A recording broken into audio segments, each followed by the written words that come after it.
नमस्कार, मैं रवीश कुमार। क्या सरकार ने ऐसा कोई आंकड़ा दिया है जिससे पता चलता हो कि पिछले एक साल की महामारी में कितने लोगों की नौकरी चली गई है, कितने लोगों की सैलरी कम हो गई है, कितने लोगों की कमाई आधी से भी कम हो गई है? ऐसे लोगों के जीवन पर क्या असर पड़ा है? लोग ट्विटर से लेकर फेसबुक पर लिख रहे हैं कि उनकी नौकरी चली गई है, घर चलाने के पैसे नहीं है। इन बातों पर चिंता छोड़कर बहस हो रही है कि किसे ब्लू टिक मिल रहा है और किसे नहीं मिलना चाहिए। अमेरिका का ब्यूरो ऑफ लेबर स्टैटिस्टिक्स हर महीने बताता है कि कितने लोग बेरोजगार हुए। मई महीने में बेरोजगारी की दर में 0.3% की कमी आ गई। अमेरिका में 93 लाख लोग बेरोजगार हैं इस वक्त। महामारी के पहले यानी फरवरी 2020 में बेरोजगारों की संख्या 57 लाख ही थी। यही नहीं, आपको पता चलता है कि किस समुदाय में बेरोजगारी अधिक है, किसमें कम है। इसी तरह ब्रिटेन में भी सरकार आंकड़े जारी करती है कि मार्च और जून के बीच करीब 6.5 लाख लोगों की नौकरियां चली गई। वहां के वित्त मंत्री ऋषि सुनक ने माना कि मुश्किल वक्त है, सरकार ने रोजगार की व्यापक योजना बनाई है। ब्रिटेन में हर 3 महीने पर ऑफिस ऑफ नेशनल स्टैटिस्टिक्स आंकड़ा जारी करता है। नीदरलैंड की एक संस्था है central agency for statistics CBS, इसने भी अपनी वेबसाइट पर इसका विश्लेषण पेश किया है कि कोविड के कारण नौकरी पर क्या असर पड़ा है, कितने लोग बेरोजगार हैं, कितने लोग अपनी बचत से पैसे निकालकर काम चला रहे हैं। भारत में आप इस तरह के डेटा के बारे में आधिकारिक तौर पर नहीं जानते हैं। जैसे महामारी से मरने वालों की संख्या गायब कर दी गई, उसी तरह से महामारी में बेरोजगार हुए लोगों की संख्या भी गायब कर दी गई है। भारत के श्रम एवं रोजगार मंत्रालय ने 2020-21 की सालाना रिपोर्ट जारी की। इस सालाना रिपोर्ट में रोजगार का आंकड़ा ही नहीं था। Centre for monitoring Indian economy CMIE ही है जो बेरोजगार का सर्वे करता है और उसी से आंकड़े का अंदाजा मिलता है। हालत यह है कि उद्योगों की संस्था CII भी CMIE के आंकड़ों को ही कोट कर रही है। लोगों की आमदनी किस तरह से प्रभावित हुई है, इस पर सरकार बात नहीं करती। लोग भी सरकार के बारे में किसी और मसले को लेकर बात कर रहे होते हैं। हालत यह है कि बहुत से माँ बाप के पास फीस भरने के पैसे नहीं हैं। शिक्षा मंत्रालय यह भी नहीं बताता कि महामारी के दौरान कितने बच्चों के स्कूल छूट गए हैं फीस न भरने के कारण। यही नहीं, जो बच्चे फीस नहीं दे पा रहे हैं उन्हें क्लास का लिंक नहीं भेजा जा रहा है। एक तरह से क्लास से निकालना ही हुआ। मुंबई के ऐसे माँ बाप अदालत के पास गए हैं।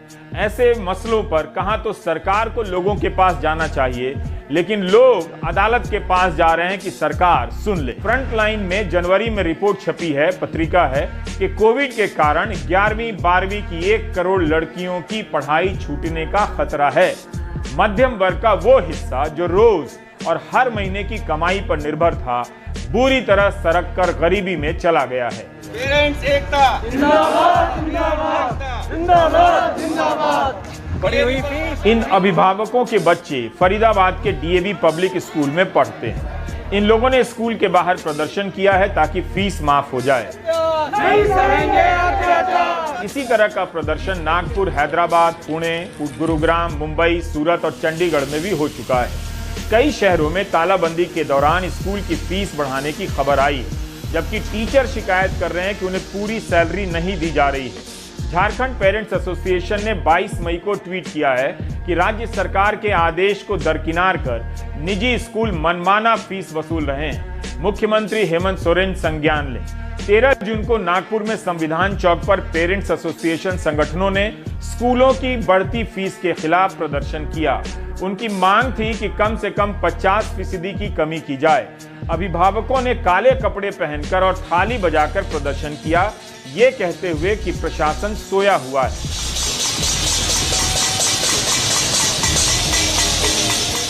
तालाबंदी और काम धंधा बंद होने के कारण मिडिल क्लास बच्चों की फीस देने के लिए संघर्ष कर रहा है। हमारे पास इसका भी आंकड़ा नहीं है कि दिल्ली या किसी शहर के स्कूलों में कितने बच्चों की फीस लेट आई है। हर चीज तुक्केबाजी पर चल रही है। डेटा को तेल कहने वाली सरकार तेल के दाम बढ़ने पर चुप है और डेटा के गायब होने पर भी चुप है। सोशल मीडिया पर कई लोग लिख रहे हैं कि कमाई बंद हो जाने से फीस नहीं दे पा रहे हैं। उनकी समस्या यह है कि मीडिया में आ भी नहीं सकते। वृंदा ने लखनऊ के ऐसी ही एक महिला से बात की, उनकी कहानी हम आपके सामने लाना चाहते हैं। हमने पात्र की पहचान बदल दी है। कविता का परिवार आय प्रमाण पत्र के अनुसार गरीबी रेखा से नीचे आता है। दूसरी क्लास में 8 साल का बेटा पढ़ता है और बेटी छठी में। बेटे की फीस 1450 रुपए महीना है। शिक्षा के अधिकार के तहत चयन होने के बाद भी स्कूल पूरी फीस मांगता रहा। बेटी की फीस 1750 रुपए है। आलम यह है कि ऑनलाइन क्लास के लिए इंटरनेट का पैक खत्म हो जाता है, किताबें नहीं है। पिछले साल से कविता किसी तरह बच्चों को पढ़ा पा रही हैं, देर से ही सही धीरे धीरे फीस चुका रही हैं। लेकिन अब मुश्किल हो गया है। पति होटल में काम करते थे, लेकिन वो काम पिछले साल छूट गया। कविता ट्यूशन पढ़ाती थी, लेकिन लोगों की कमाई कम होने से ट्यूशन से उनकी कमाई घट गई है। हम नहीं जानते कि इस देश में ऐसे कितने परिवार इस तरह के संकट का सामना कर रहे हैं, लेकिन हम यह भी नहीं जानते कि फिर इस देश में आईटी सेल का हिंदू मुस्लिम प्रोपेगेंडा कैसे चल रहा है।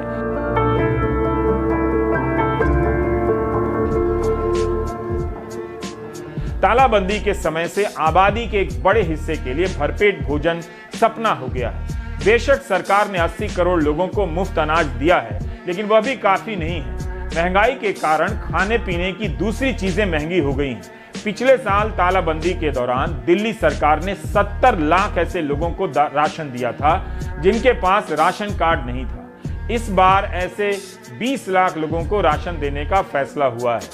दिल्ली रोजी रोटी अधिकार संगठन इस बात को लेकर कोर्ट गया है कि यह संख्या बढ़ाई जाए, लोगों की हालत ज्यादा खराब है। यह तो बात दिल्ली की है, लेकिन दूसरे राज्यों में इस तरह की बात भी नहीं हो रही है।